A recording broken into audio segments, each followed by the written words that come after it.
কুম্ভ রাশির জাতক জাতিকাদের এডুকেশনাল গ্রোথ আছে, বেটার ইম্প্যাক্ট আমরা প্রফেশনাল ভাবে বা ইত্যাদি ইত্যাদি ভাবে লক্ষ্য করব বলে মনে করছি। আর কর্মজীবনের ক্ষেত্রে ইম্প্যাক্টটা অনেকটা বেটার দিকে নিয়ে যাবে আপনাদের।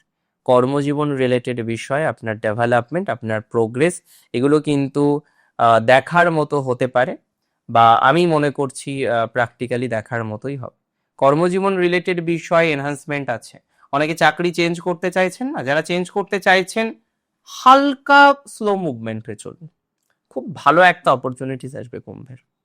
হালকা স্লো চলুন, খুব ভালো অপরচুনিটিস আসবে। একটু ধীরে চলুন, একটু ধীরে চলার নীতিতে বিশ্বাস রাখুন, কিছুদিন খুব ভালো প্রভাব পাবেন। আমি আপনাকে দায়িত্ব নিয়ে বলছি, এটা যদি আপনি করতে পারেন, এভাবে যদি আপনি চলতে পারেন, খুব খারাপ কিছু সাডেনলি কিন্তু আপনার হবে না ঈশ্বরের কৃপায়। সাডেনলি ঈশ্বরের কৃপায় খুব খারাপ কিছু হবে না, এটা মাথায় রাখুন।